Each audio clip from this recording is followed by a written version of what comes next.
In die nuus vanaand, vooraanstaande politici klim kaalvuis onder Israel in en eis dat die land op alle gebiede uit Suid-Afrika onttrek. Ouers en families van die Enyobeni Taverne slagoffers nie te vinde vir die eienaar se verskoning nie. En Springbok ondersteuners wil graag weer die 1995 rugby gees laat herleef.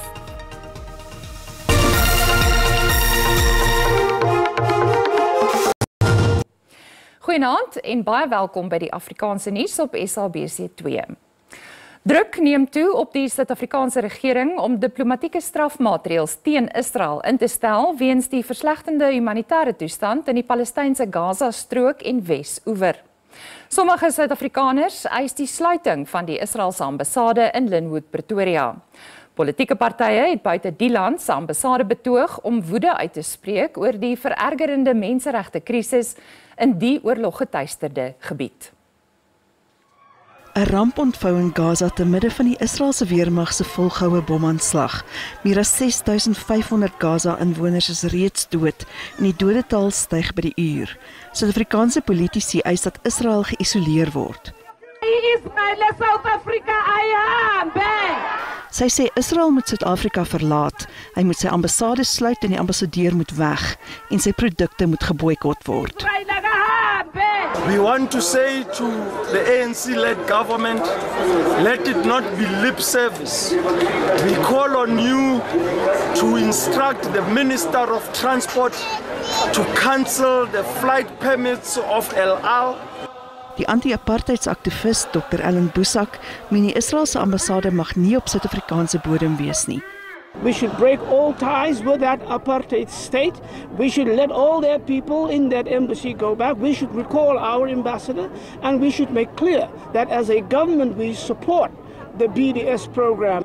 Die EFF het ook 'n mosie ingedien vir die uitsetting van die Israeliese ambassadeur en die sluiting van die land se ambassade. Sy leier vra ook die verwydering van Israeliese produkte van winkelrakke. First solution is that we must boycott everything Israel. The embassies of Israel must be removed from all progressive countries so that Israel, through that isolation, it will know that it has now reached a point where it must go and negotiate with the people of Palestine. 'n Oproep is ook voorheen gedoen dat die ambassade tot 'n skakelkantoor afgeskaal word. South Africa does have an important role, diplomatic role to play in terms of diffusing tensions, bringing the world's attention back towards peace and negotiations, but also towards the feasibility of a two-state solution. Die Israeliese ambassadeur in Suid-Afrika wil egter diplomatieke bande verstewig. We need to remember Israel is a democratic country and as such we respect others people's opinion even if they are very different from ours. So they can express these opinions. We understand this. We don't agree with this. And I think that we need, from my point of view, is that we need to improve the relations between South Africa and Israel. When there are better relations, there is more attention span for listening to each other. Die Verenigde Nasies moet alles moontlik doen om twee state, Israel en Palestina, te vestig wat saam in vrede en veiligheid bestaan. Die minister van internasionale betrekkinge en samewerking, Naledi Pandor, het president Cyril Ramaphosa se standpunt oor 'n twee-staat-oplossing herhaal. Sy het gepraat tydens 'n oop debat van die Verenigde Nasies se Veiligheidsraad in New York oor die bloedbad tussen Israel en Hamas. Pandor benadruk ook dat die Palestynse staat ingevolge die internasionaal erkende 1967 grense met Oos-Jerusalem as sy hoofstad geskep word. South Africa agrees with many of today's speakers. Suid-Afrika se hoofdiplomaat het haar ook by die wêreldwye koor vir 'n onmiddellike wapenstilstand aangesluit. Mr. President, we also express condolences to the people of Palestine and of Israel for the lives lost during the past 2 weeks. We are horrified at the blatant targeting of civilians, a clear violation of international humanitarian law, the Geneva Convention and its protocols. Both Hamas and the State of Israel have committed these violations. Pandor het ook harde woorde gehad vir die organisasie en sy veiligheidsraad se ontoereikendheid om internasionale vrede en veiligheid te handhaaf. History cannot keep repeating such cruelty with all of us watching. We should establish a system of global governance that is fair, equitable, and has the capacity to respond to the needs of all persons in situations of threat and harm.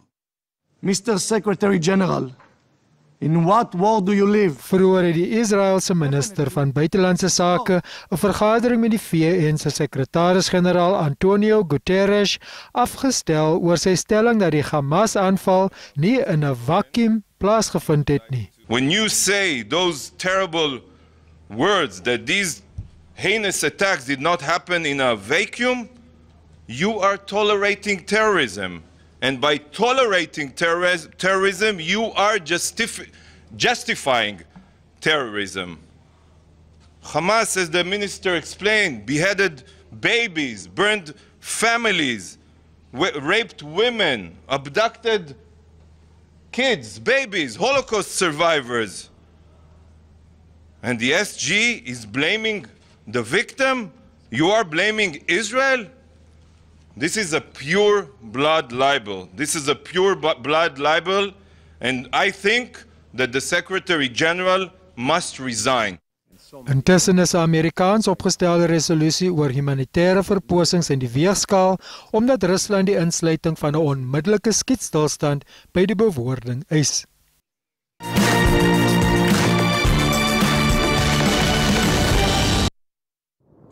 Gaza sê die Palestynse Gesondheidsdepartement dat 756 Palestynse burgers, onder wie 344 kinders, die afgelope 24 uur dood is in Israeliese lugaanvalle.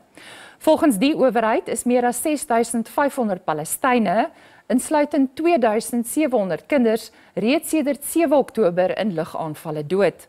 Israel het inwoners van Noord-Gaza aangesê om die gebied te verlaat en suidwaarts te vlug. Noord-Gaza is een van die mees digbevolkte gebiede op aarde. Intussen duur Hamas vuurpylaanvalle vanuit Gaza op Israel onverpoost voort. Die sekretaris-generaal van die Verenigde Nasies, Antonio Guterres, het aantuigings van Israel verwerp dat hy Hamas se aanval op Israel goedgepraat het. Die aantuigings het gevolg na opmerkings van die VN-hoof gister in die Veiligheidsraad oor die konflik tussen Israel en Palestina. Guterres het Palestynse griewe uiteengesit, maar gesê dat die griewe nie die Hamas-aanval regverdig nie. Israel het na die opmerkings gedreig om nie visums toe te staan aan VN-amptenare nie. Senior Israeliese diplomate het ook 'n beroep op Guterres gedoen om te bedank. Guterres sê hy is geskok oor die wanvoorstelling van sy opmerkings. Die eienaar van die Enyobeni Taverne, Siakangela Ndevu, het die ouers en families van die slagoffers van verlede jaar se tragedie om verskoning gevra. Hy het in die verhoor teen hom en sy vrou Vuyokazi in die Oos-Londense streekhof getuig. 21 jong mense is in Junie verlede jaar by die taverne dood. Hofstukke toon dat 18 van die oorledenes jonger as 18 jaar oud was. Ndevu het aan die hof gesê die taverne het 'n beleid om ID-dokumente te vereis as daar 'n vermoede bestaan dat klante minderjarig is. Die staat het egter deur sy getuies aangevoer dat daar nie so 'n beleid bestaan nie. Daar is glo ook geen kennisgewings wat aandui dat mense onder die ouderdom van 18 nie in die taverne toegelaat word nie. Volgens Ndevu simpatiseer hy met die families van die slagoffers. So die police. So I do apologize. Ndiyavelana nabo ngenhlungu yabo.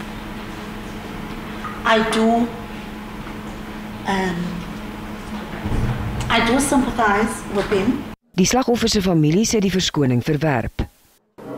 We reject that kind of apology totally. If you are sincere when you make an apology, you must make an apology in a sincere way and truthfully. He's not truthful about his apology. He's just buying the eyes of the court. Ndevu se vrou, Vuyokazi, wat die houer van die taverne se dranklisensie is, hou vol dat alkohol nie op die betrokke dag aan minderjariges verkoop is nie. And if you're right, ngoba lokho bayayazi bana ukuthetha umntwana under 18 phay. So yanothusi into bana bona abathengisela abantwana aba under 18. I don't feel right about that. Because why? I'm actually shocked because they know very well that they don't sell alcohol to under 18s. So I do not know how they sold this liquor to the... Die saak is tot 29 November uitgestel.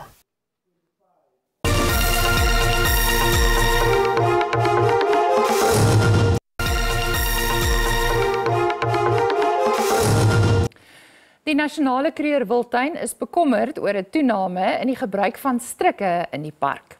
Volgens Sanparke het die getal strikke met 200% toegeneem sedert die uitbreek van die COVID-19 pandemie.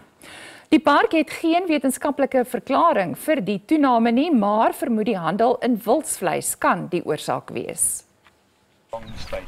Lede van Sanparke se vrywilligersorganisasie, die Ere Veldwagters, lê tot 8 km per week af om strikke te verwyder en wild te red. Daar's baie redes van dat hulle honger is, van dat hulle besigheid het, mense wat nie werk het nie, social economic reasons, daar's baie redes en party is net baie gewin en 'n besigheid, soos daar mense oralste maar besighede doen, so ja, dit is moeilik om te sê wat die regte dryfkrag daar is. Strikke het toegeneem op die westelike grens naby dorpe aan die buitewyke van die park. Immediately after COVID, we realized that there was an increase in snaring. And we haven't got any empirical evidence as to what the increase could be attributed to. But the biggest suspicion is that it is a much cheaper way of getting protein. There might be some people who are dealing in game in bushmeat. What we have done is, as we always do, just patrol with our rangers on a daily basis, and we also have assistance from the honorary rangers who come in and remove some of those nests.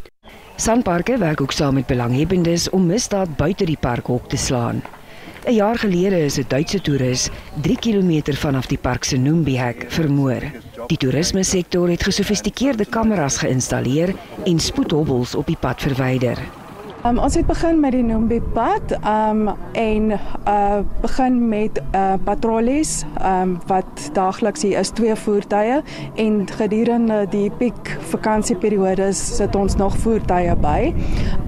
Daar is ook voetpatrollies waarmee die Community in Blue en Sanparke gemoeid is. Sanparke sê die veiligheid van wild en toeriste bly sy prioriteit.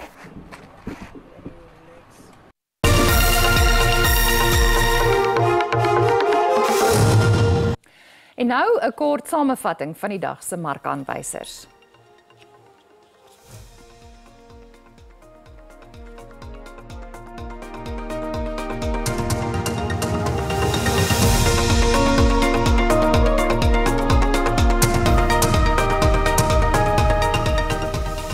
En op die JSE termynmark het die pryse van landbougewasse vir lewering in Desember gestyg. Witmielies kos R4.106 per ton, dit is R13 meer. Koring kos R6.113 wat R7 per ton meer is. Die prys van sonneblom is R9.111 of R184 meer en soja kos R9.465 per ton, dis R145 meer.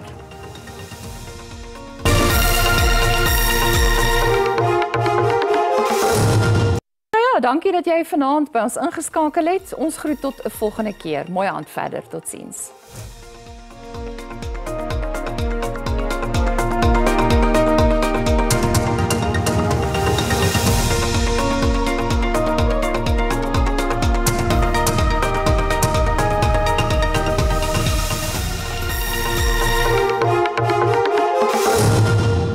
Goeienaand, dit was 'n warm dag in Johannesburg. Baie welkom by die weersentrum.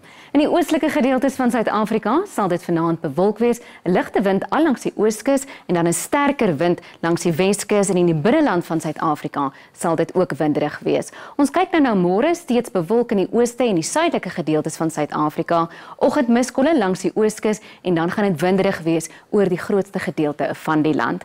Ons kyk nou na 'n waarskuwing vir veldbrande oor feitelik die hele Noord-Kaap. Dit is ook oor 'n gedeelte van die Vrystaat, die hele Noordwes en 'n gedeelte van die Wes-Kaap waar veldbrande baie moontlik gaan wees. Daar heers nou tans 'n hittegolf in Pretoria en ook oor die hele Gauteng provinsie. Springs 30, Vereniging 10, later 30, Carletonville 31 en hierdie hittegolf sal duur tot die naweek. Nou in Limpopo 33 is die maksimum daar, Phalaborwa 32, oornag in Bella 16, later 35 en dit sal 'n sonnige provinsie wees. In Mpumalanga effens koeler daar, Ermelo 10, later 27 en in Standerton waar dit ook sonnig sal wees, 12, later 29 is die maksimum. Dit is ongemaklik warm en dit is in KwaZulu-Natal waar dit 31 sal wees in Pietermaritzburg, 33 in Ladysmith en hier langs die kuslyn 27 by Durban, oornag 18 grade Celsius. Ons kyk na die Oos-Kaap, 30 in Kmabega. Dit gaan bewolk wees oor die grootste gedeelte van hierdie provinsie, Willowmore 31 en 11 oornag. Effens koeler langs die suidkus en dit is hier in Mosselbaai 23, Kaapagullis 21 en dit is 'n koue front wat onderweg is na die Wes-Kaap, maar die noordelike gedeeltes van hierdie provinsie waar dit baie warm gaan wees, in Beaufort Wes 35 gaan die maksimum daar wees. Bloedig warm in die noorde van die Noord-Kaap, 41 vir Appington is die voorspelling, Springbok 28 en hier in die suide effens koeler 7, later 29. Nou terug in die binneland waar dit baie warm gaan wees in die Vrystaat, 31 in Ficksburg, Garieptam oornag 15, later 32 en die temperature vir Noordwes is in die hoë 30s, 35 vir Ottosdal, Potchefstroom 34, Taung oornag 17 en die maksimum daar is 39. Dit is dan al van die weersentrum. Goeienaand.